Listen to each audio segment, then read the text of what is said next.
Aniruddhsinh રીબડાએ jail હવાલે છે। જો કે બીજી તરફ નિખિલ ડોંગાને રાહત મળી હોવાના સમાચાર સામે આવી રહ્યા છે। નિખિલ ડોંગાને સૌથી મોટી રાહત મળી હોવાના સમાચાર અત્યારે સામે આવી રહ્યા છે। થોડા સમય પહેલા જ નિખિલ ડોંગાની રાહત એ મુશ્કેલીમાં વધારો થયો હતો। જો કે હવે ગુજરાત હાઈકોર્ટે નિખિલ ડોંગાને રાહત આપી છે।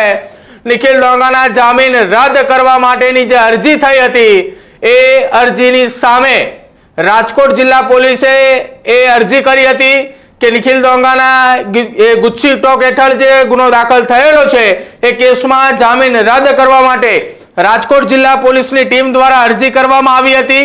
જો કે એ અરજીને સામે ગુજરાત હાઈકોર્ટે રાજકોટ પોલીસને અરજી ફગાવી છે। એટલે કે નિખિલ ડોંગા માટે આ સૌથી મોટા સમાચાર કહી શકાય। ડોંગાએ જામીન રદ ન કરવાની સામે એક અરજી કરી હતી। જો કે એ અરજી કોર્ટે ગ્રાહ્ય રાખી છે। કોર્ટે નિખિલ ડોંગાની દલીલોએ માન્ય રાખી હોવાની વાત સામે આવી છે, જેને લઈને નિખિલ ડોંગાને એ સૌથી મોટી રાહતના સમાચાર અત્યારે સામે આવી રહ્યા છે।